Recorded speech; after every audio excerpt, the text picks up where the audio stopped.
I'm curious, how did you foster the ability to be able to take difficult, things that were being essentially out of your control, those difficult moments, and turn them into successes? Right. Well, I think the cool thing about being an entrepreneur and the terrifying thing about being an entrepreneur is you're responsible for something. Right. In our case, we're responsible for 9 real estate assets and 25 employees, and we take that seriously. And if something threatens that, it gets your attention.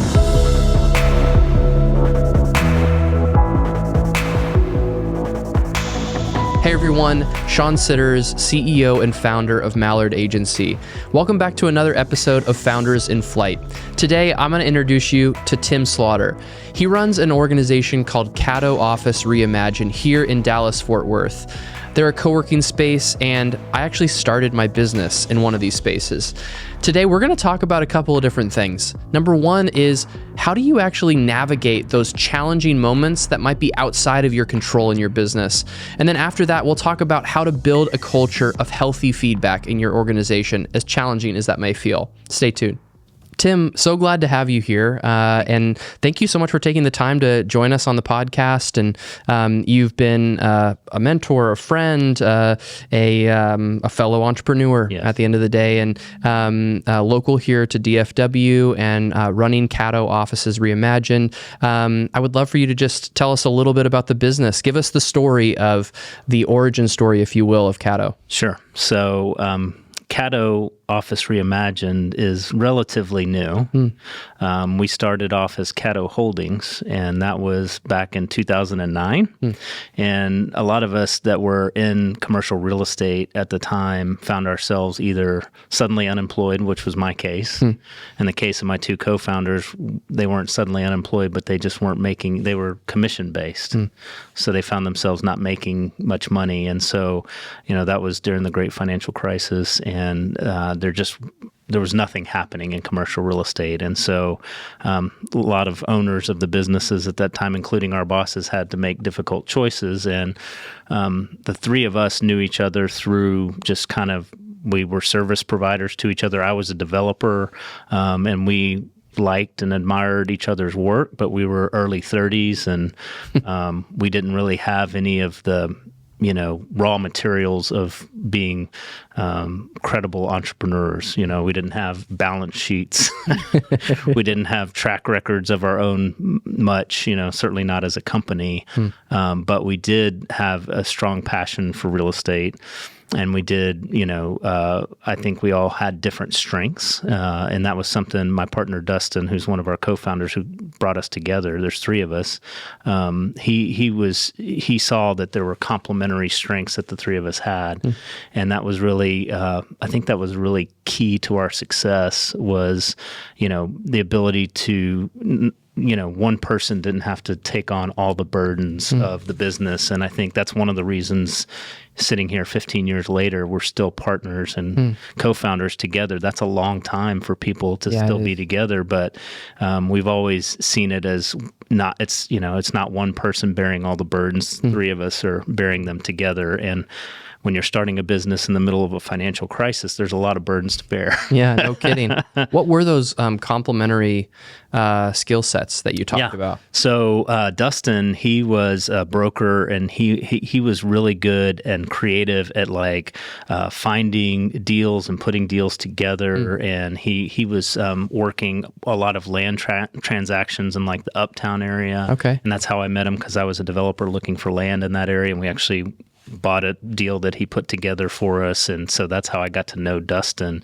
And so he was really good at that. I was more focused on the development, design, construction, and operations side of the business, which he didn't have that. And then our partner, Justin, is just really good at the financial structuring of the business. So he worked for a group called HFF, Holiday Fanolio Fowler, which is now JLL, but he just had a great mind for the numbers. And so the 3 of us together kind of had, I guess, all the skills you needed to be an owner of real estate. And so you put the three of us together and we could figure out a lot of things. And so that's what we did. When we started, we just started making offers. We decided we wanted to own real estate and not just, work for other people who owned real estate. And so we put an offer on, we put offers on everything. Let's be honest. Everything was pretty cheap relative at that time because, there was a big correction happening. Right. And so the first thing that we actually hit on was an office building in East Dallas in Lakewood. Is that still the building you have to this day? Yeah. Wow. That building's so cool too. And that building, so we've gone through, so we sold that building after our original purchase, and then we bought it back from the guys we sold it to. Oh, wow. And then we sold a portion of the building to, so we've had several iterations with that building, but that building was a 172,000 foot office building, which, a lot of people start smaller than that. And you don't get to pick where you start. Yeah. That's just what we hit on, but it was just, I don't think we won the day. We were able to close and execute on that deal because it was such a good deal. We bought it for $40 a square foot, which is an insanely cheap, that is crazy. Piece of real estate. The reason we were able to buy it so cheap is the owner was ready to get rid of it. There was like 65 tenants in there, and they were a single tenant REIT, and so they were used to just dealing with one tenant per property. This one property had more tenants than like the rest of their properties combined, and so they were ready to offload it. And so our strategy on this first deal was, look, we are not the best. We don't, sponsors certainly were, early 30s, no track record, no balance sheet, but we have found this deal and we have it under control, and look how great the deal is. So when people would ask about us or our sponsorship, we would always point to the deal and how good the deal was. And that became kind of our strategy early on was, the credibility was in the deal that we found. And so that was our origin. And our approach was just roll up our sleeves and do all the work of owning the building ourselves. So Dustin was the leasing agent. I was the property manager.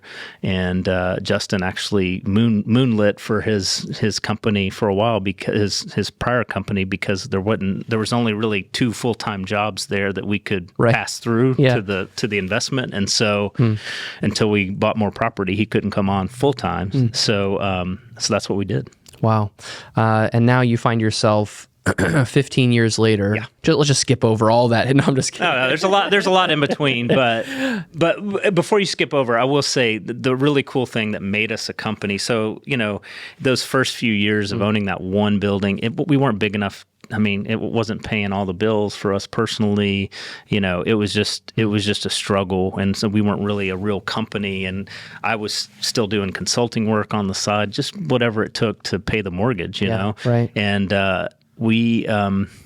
what really made it work is we found another set of 3 buildings in Uptown. And so just a matter of scale, I think the Lakewood acquisition was somewhere around $7 million. The second one was like $38 million. Wow. And again, we didn't have any money of our own, but we knew some people and we had some friends and investors. And so we made an offer, and the group that owned it was a wealthy family. And we found out toward the end of the process that we were competing with a group called Lincoln Property Company to buy these 3 office buildings in Uptown.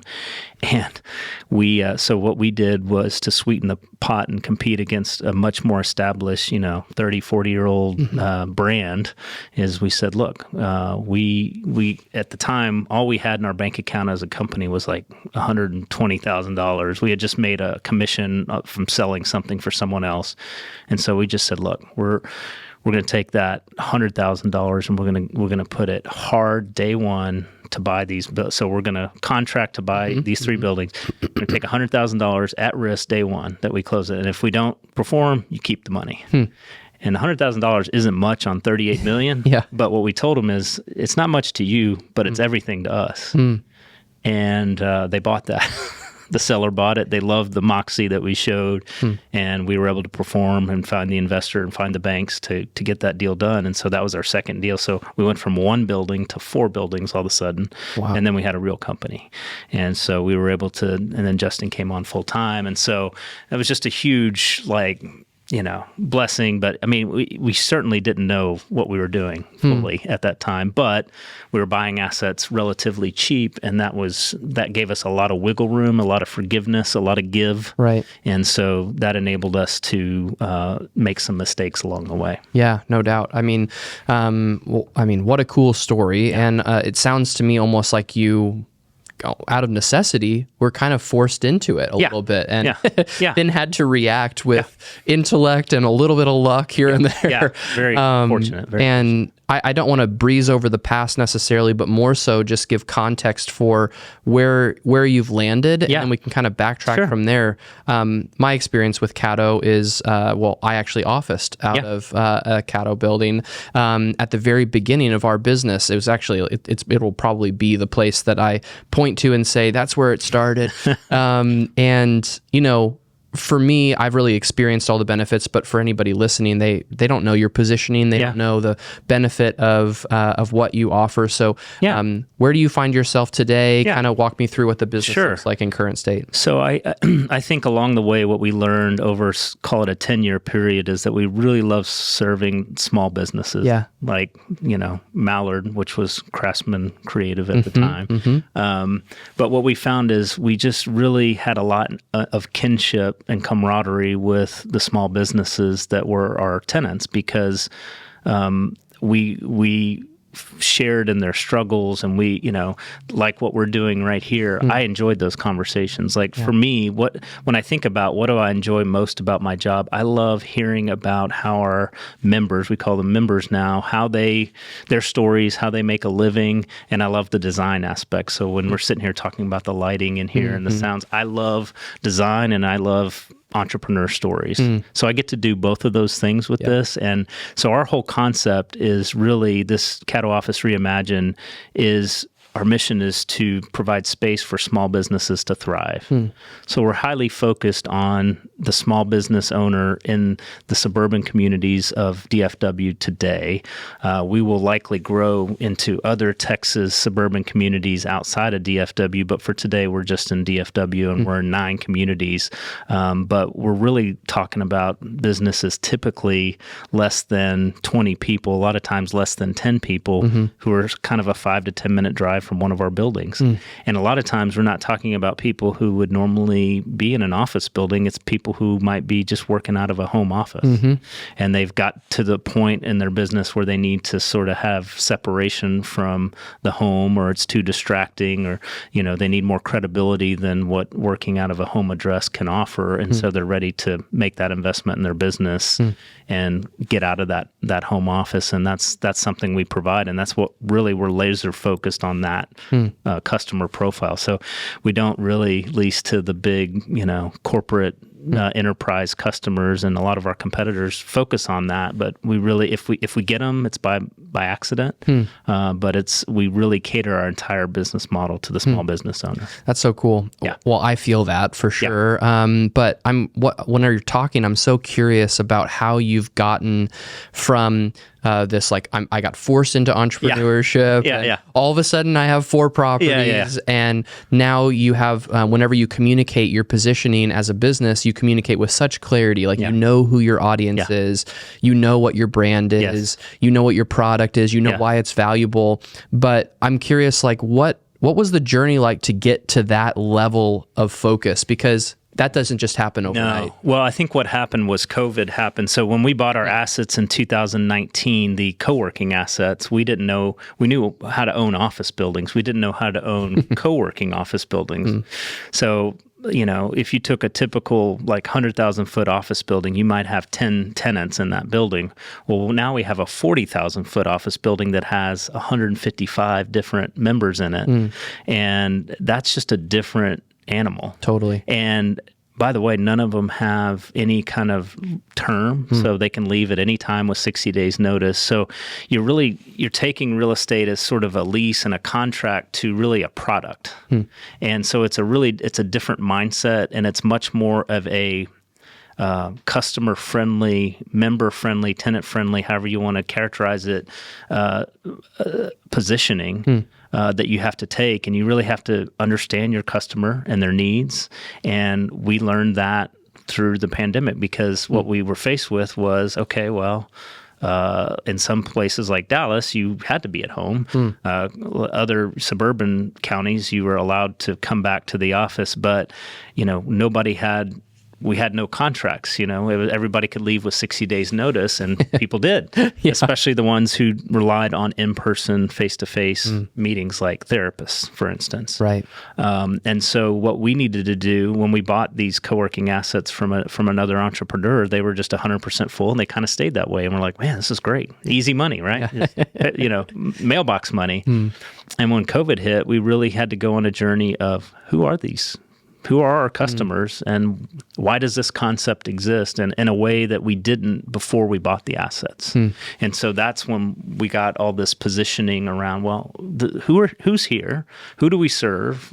And what can we do for them? And then we started doing, quarterly surveys of our members, and that gave us a deeper understanding and learning things like half of our members have school-age children at home, which is very interesting, which, so if you want to put a new location, if you want to build out a new location, like being close to a public or private school is probably a good thing. And so like our Flower Mound location, if you remember, on Spinks, there's a middle school and there's an elementary school almost directly across the street, like catty corner. Right. And that's intentional. So if you're a working parent, you can go get your kids, and or if they're sick, you can go pick them up from school. And it enables that work-life balance that a lot of the reason people make the choice to be an entrepreneur is to be able to be present and have that flexibility for their families. And so we're just enabling that with where we're locating ourselves. And so we learn things like that. What industries are they in? We learned that we didn't have any concentration of industry above about 10%. Therapists were the biggest, and I think that was about 10%. But then beyond that, we had wealth managers, we had mortgage brokers, we had digital marketing agencies, we had coding, groups who did coding. We have logistics companies who do like freight brokerage and stuff. I mean, it's all over the board. Right. The only common denominator is the businesses were small and they live nearby. Right. And so as long, and the other thing is, we try not to, we don't do any businesses who need like a sink. So if it's like a medical or like a beauty, salon type use, or anyone who has a lot of young kids that, people are coming to us because they don't want the distraction. So we're trying to, really keep that pure. But, so we learned a lot profiling our customers during COVID and learning how to market to backfill the people we lost in the initial COVID surge. And what happened was during COVID, it was really interesting, is our buildings backfilled quickly because as one part of the economy died off, like the in-person therapy, other things came to light, like interest rates dropped. And so what happened with the interest rates as the government was trying to stimulate the economy? Well, everyone refinanced their homes. And then what did they do when they refinanced their home? They had all this money to go do a kitchen renovation. I did it. Yeah. You're sitting there looking at your kitchen and you're like, I can do something about this because I can refi and I can basically cash out enough to redo a kitchen or a bathroom. So a bunch of people did that. A bunch of people moved. So the mortgage brokers were busy, all these small general contractors, architects. So that's the kind of folks who flooded into our space. And then the therapists returned because they were doing like therapy on Zoom. They figured out how to do that, and they found that they couldn't do that as well at home from their bed with the dog barking and the kids coming into the bedroom. So they came back. So anyway, I think we didn't really know how to market our product until COVID. And that was really the blessing of that whole scenario, was having to learn who our customer was, what our positioning was, and how to speak to our customer. And I think now we have something that really resonates with our segment. I think it's a big enough segment. I think there's 17.5 million businesses in the U.S. that are under 50 employees. Wow. So, you think about the pyramid of and you know how many Fortune 500 companies there are?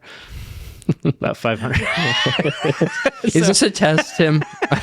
I'm an Aggie, so there's only 500. So and that's so there's not that many to go after, but 17.5 million, and there's new starting. The other thing we noticed during COVID and continues to happen is there was a huge spike in small business formation. during COVID. Yeah. And it's continued. Continuing, right? Yeah, it's continued, and I thought it would just spike up and go back down. It hasn't. And it may be because people got a taste of a different lifestyle without commuting, and they're like, well, maybe I don't want to return to the office that's downtown or in the Galleria or Legacy or wherever it is that's not convenient for my life. And maybe I'll just be a consultant to the people I used to work for, or start that thing that I wanted to start, or whatever. Right. And there were some government programs, I think, that helped, with during that time, that helped small business, and that certainly didn't hurt. But anyway. Yeah, well, I mean, I started my business right in the thick of that, so I guess I'm the walking case study of what you're talking about, and literally walking case study because I officed out of your space. Yeah, I know. For the reasons that you mentioned. One of the common threads of the story that you're telling right now, at least as I'm picking up on, is you started the business out of necessity because of some outside force that happened, and then you established your current brand positioning out of necessity because of something that was out of your control that happened. But that takes some opportunistic behavior and perspective. Right. I'm curious, how did you foster the ability to be able to take difficult, things that were being essentially out of your control, those difficult moments, and turn them into successes? Right. Well, I think the cool thing about being an entrepreneur, and the terrifying thing about being an entrepreneur, is you're responsible for something. Right. In our case, we're responsible for 9 real estate assets and 25 employees, and we take that seriously. And if something threatens that, it gets your attention. And when things get your attention, it often can bring out the best in your, and just, now I'm not going to say it was easy or pleasant. And I think the 3 of us co-founders have grown through the process and have sharpened each other through the process. But I know I put it in the notes, but like I was not easy to, I had pride, and there were times where it wasn't easy for my partners or others to share with me like things that I needed to improve, that the ways that I might have been holding the business back or damaging the business even. That's hard to see, and you really need other people around you who love you enough to point those things out, and then you need to be willing to receive those in a spirit of humility so that you can grow. Otherwise, there is no growth for you. Right. And so I think what I've learned, hopefully, and I'm still learning, is to take to realize that I need those people around. Like, the people that I value the most now are the people who are willing to tell me when I am going astray. Yeah. Like, it's not the people who are patting me on the back and giving me affirmation, which is great. And sometimes I need that. I mean, we're all human, and especially as entrepreneurs, you don't get that. Maybe, it's kind of, they talk about being lonely at the top or whatever, but, it's like, I want all the credit to go to our team, and then, if something's going wrong, blame me, I'll be the bad guy, Yeah.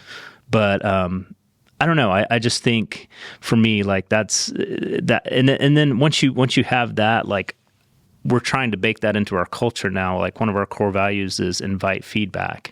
And so, like, that's what our quarterly surveys are about, like, baking in this whole idea that our product is really what our customer wants it to be. It isn't what we want it to be. It doesn't, I mean, we have some vision of where we want it to go, but if that vision doesn't align with the needs of the small business owner, then it should be put aside. What we need to be doing is serving their members' needs. I'll give you an example. It just came up in our Q3 surveys that, our internet performance was going down each quarter, and we're like, what's going on? And we looked at some other data, like what percentage of people were connecting through the data ports in the wall versus Wi-Fi. And it used to be like, kind of, our portfolio was like 50-50, like they would plug into the wall versus Wi-Fi. For the most recent one, it was 75% were Wi-Fi and 25% were data. And we're like, well, why is that? Like, we have cords, we educate people. Well, the laptops now, like, are thinner and they don't have the data port, and you have to buy this special connector adapter. And most of us, myself included, I have bought the wrong adapter 4 times. I have them in my drawer, and like we've all done that. Yeah. And I don't know how to return it or don't have the time. So I've got all these wrong adapters, and then you finally give up and you're like, just Wi-Fi, that's it.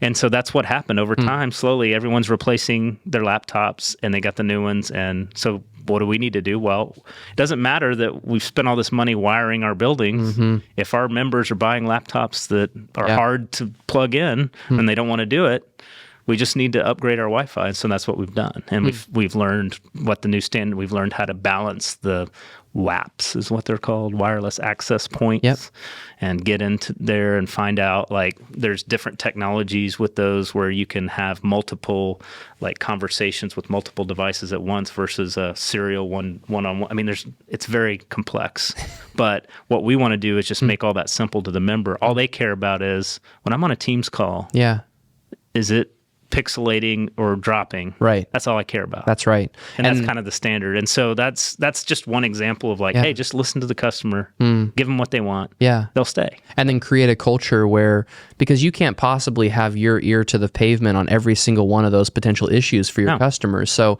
you really have to build this culture of feedback to be able to have your team feel comfortable saying, hey, Tim, I know you spent all this money wiring this building, but it doesn't really matter. It's so painful. It's so much faster if you just plug in.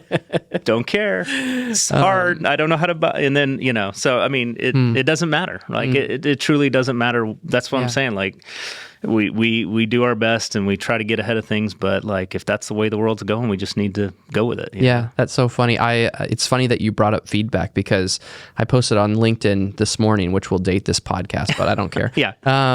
About my toddler who woke up this morning. I read that. Did you read this? This was great. And she looked me right straight in the eye and she said, Daddy, you need to put both hands on the steering wheel, or else I'm going to report you to the police. I love it.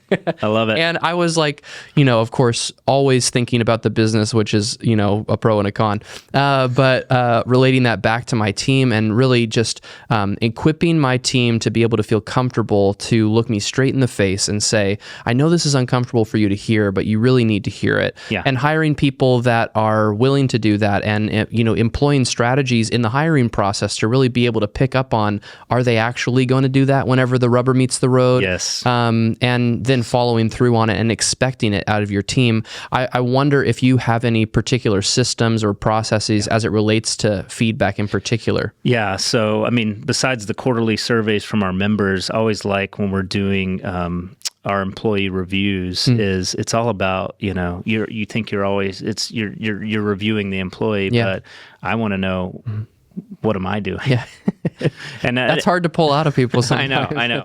And so what I've learned is it's better if you give people a heads up, like I'm going to be asking you about what I could be doing better, and then like write it down and then, look at it again. But I think that is really useful. And then, proactively asking that question to try to pull it out of people from, at times like, hey, my partners are good at this, like, especially like when we have retreats and stuff, how could I be a better partner? And that's a really next level question. I mean, like that should get at some things that might be uncomfortable, but need to be said that like, ultimately I don't want to make life any harder on a partner.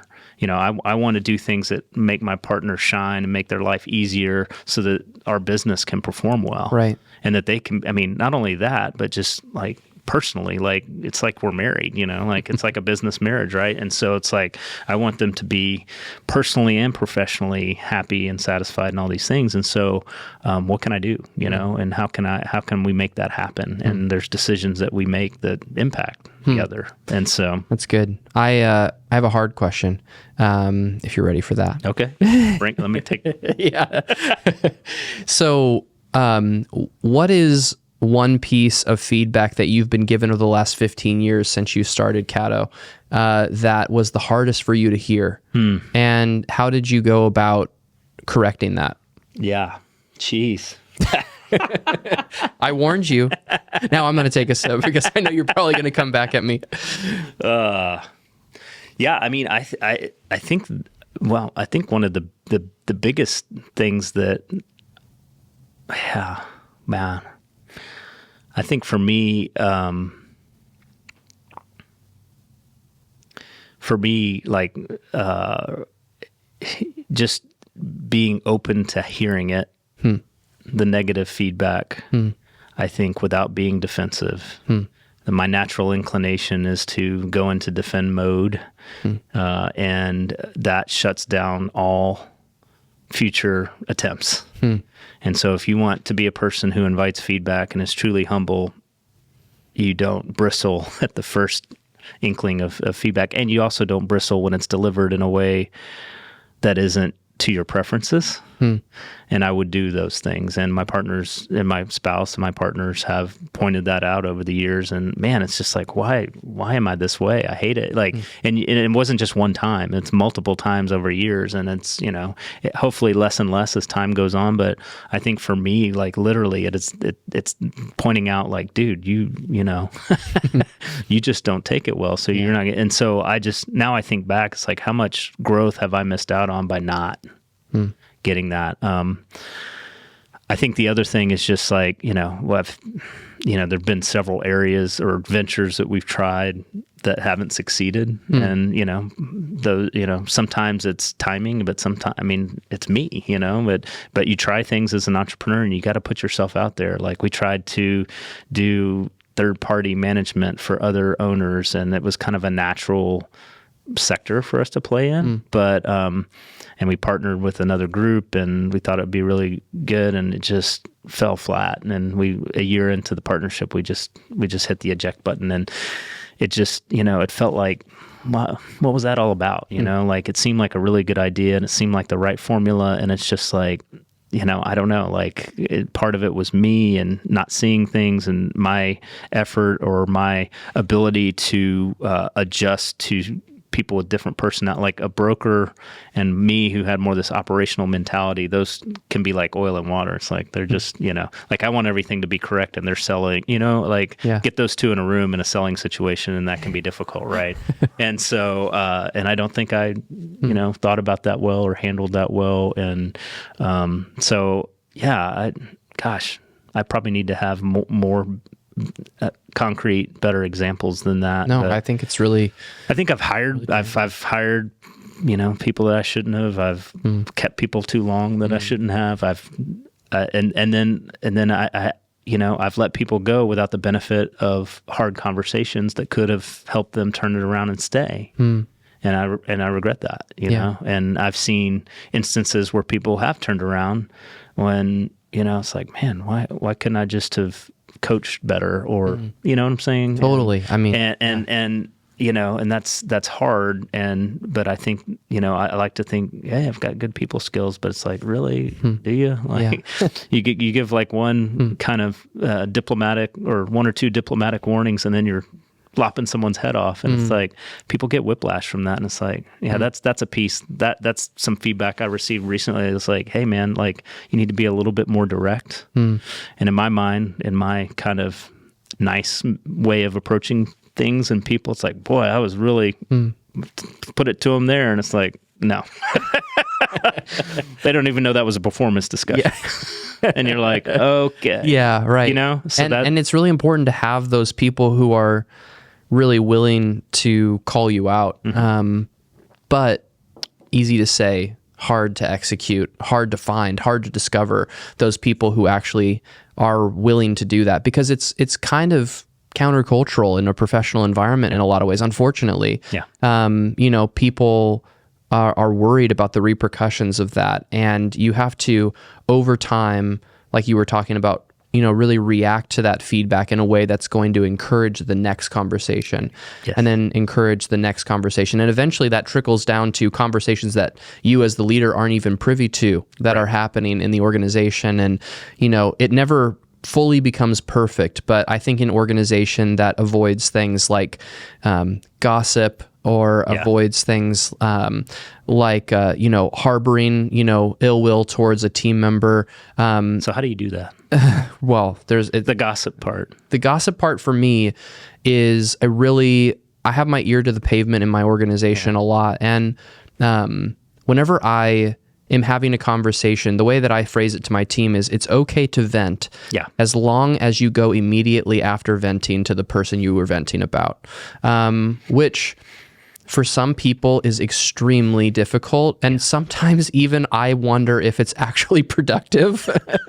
So this isn't like, etch this in stone. Right. This is a work in progress. I think it is a work in progress. I think for me, it's like you have to leave room for somebody to be able to process, because we're human beings and frustration is real and people really feel it. I think early on in the business, like I don't feel emotions as extremely as most of the people I've hired. Yeah. Most of the people I've hired express to me that I seem a little bit out of touch with my emotions. And I think that is totally fair. Yeah. And I think I've really worked on that, right? Yeah. Like, how do I actually like discover my emotions as a leader and then be vulnerable about that? Yeah. And choose whether or not that's going to be a public forum or a private forum. And do I do it in front of a client? I don't know. It's just kind of, it feels unnatural to me to even feel those things, but I've been encouraged to proactively pursue it. Interesting. And I think, one of the downsides of my natural inclination of being like a fixer, very straightforward and blunt, like the people know me as that. And I also like appreciate that about myself. And I think I felt shameful about it initially when I got that feedback. I think I have improved upon it and also been able to discover the benefits of it in the short term.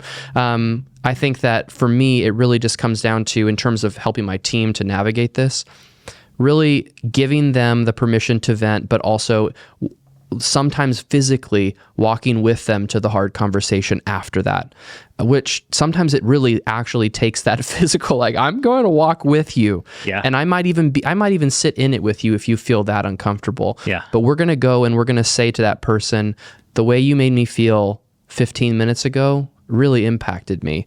And I think that is something that I've really worked on in my staff, and it has really helped us deeply to be able to avoid this 30-day or 3-year, saga that could have been solved in a shorter period of time. Now, it's not that perfect, but that's the way that I've tried to address it. Oh, that's good. Yeah. Man. So I like that.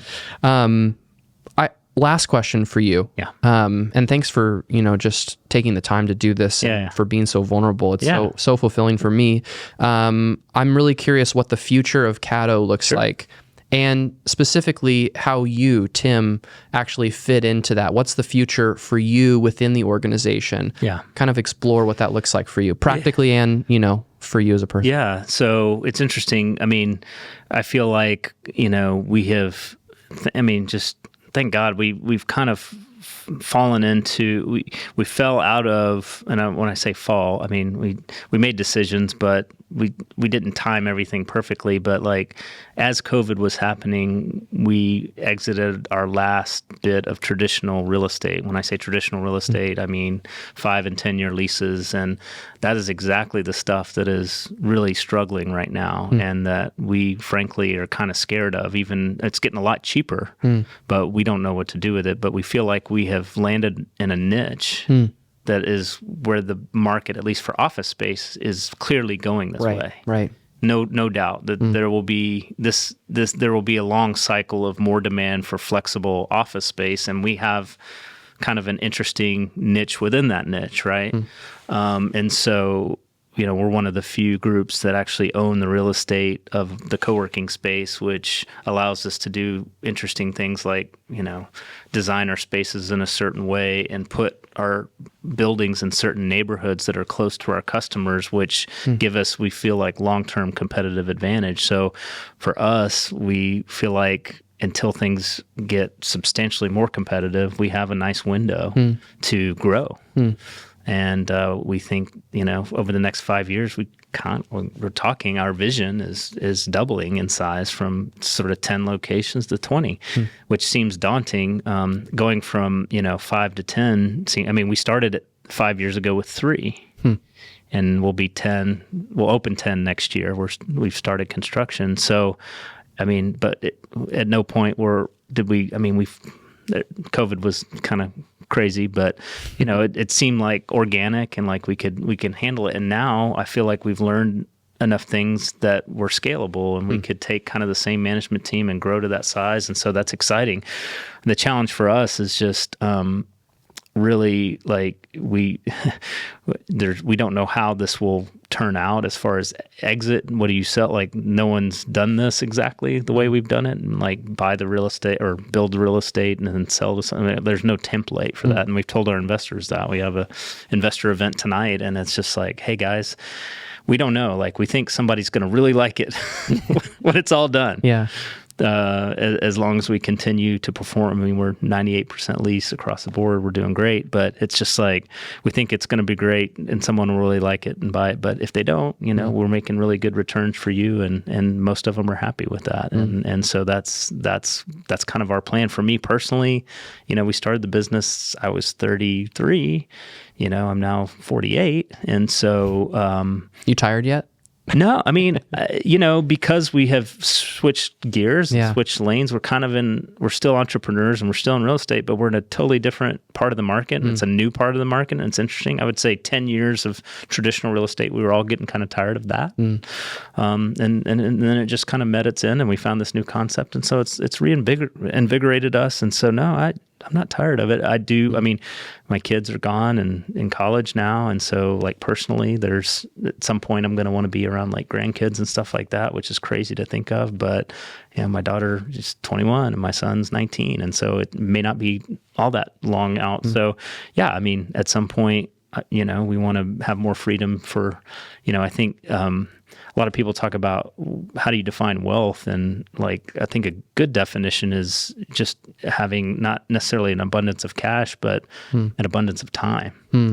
Now, if you want to have more free time, that might require more free cash, right? So some of those things come hand in hand, but like just having the time to do the things like travel or spend time with grandchildren or friends or whatever it may be, that to me is like or serving others or helping other entrepreneurs. Like I would love to do something in that, like I'm doing things with UTD, a cohort of UTD students right now. I've got an A&M leadership conference coming in that we did last year that we're doing again this year. And I love things that are around like students and college students for whatever reason, leadership programs around that. So maybe teaching or something like that. But that's kind of what I see on the horizon. But I think the next 5 years is just going to be more like heads down and taking the lessons we've learned, further simplifying, automating, growing the team, and then preparing for some sort of exit, which every entrepreneur has to have their mind on, because whether it be, selling to your employees or selling to a third party or going public, whatever it is, you have to have a plan for that, especially for us with outside investors. It's not all our money. Yeah. So true. Yeah. Well, it's encouraging for me to hear somebody who's a little bit further down the path, not to turn you into an old wise man or something, but no, maybe old, not wise. It's encouraging for me to learn more about your story today, and to watch, how you still feel so passionate about what you've done, different as it may seem, but still similar. And I feel like you are a really good example of faithfulness, and also like your business makes a real impact for businesses like mine. Yeah. We're no longer in a Caddo office, as can be seen by our studio here. It's the best story. I mean, like when you had your grand opening here, like to me, I couldn't be prouder for you guys. And when someone leaves, I mean, like that is the goal. We don't want people sticking around Caddo forever. And so, now some of our businesses, they don't endeavor to grow. They just want their lifestyle business provide the income they just need. But some are growing and they have ambitions, and I love it when people sort of graduate. I've thought about that in marketing. Like we need to have like the Caddo Hall of Fame and all of these businesses that have started or had a journey or a piece of their journey in Caddo, and just put them on a wall somewhere, because the number keeps growing, and people always expect, they're apologetic when they leave. I'm like, congratulations, man. Did you know we were going to kick you out at some point? I mean, because there's a point where my team was a little rambunctious. No, I mean, we do have at each building we have a number of suite limit. And we have kicked people out because we're like, hey, you've got in some locations it's 7, some locations it's 10, but it's like our model breaks at some point, and it breaks for you culturally, really. I mean, like for you and your business, this is so much better than if you were in some kind of shared workspace. I mean, how can you build a culture, in a shared workspace? And for us, it's more about like, we don't want one company to dominate the community and the conference rooms, and then you leave and you have 10 offices or 15 offices, and then it takes us 3 months so there's financial implications. So there's a lot of reasons why we do it that way. But I mean, we love to see people leave our buildings. It's like the best thing. It's like if our mission is to, create an environment where small businesses can thrive, and they have thrived to the point where they need to leave us. Mission accomplished. Yeah. So. Well, you're definitely accomplishing your mission in this case. And love to see it. And I'm sure in the lives of so many others. I just want to thank you for taking the time. And also, it's really fun for me to pivot from looking up to you to leading alongside you. Absolutely. And I'm grateful that you allow for me to step into that new lane, and am excited for what that future looks like for both of us. Awesome. Thanks for the time. Yeah. All right. Very good.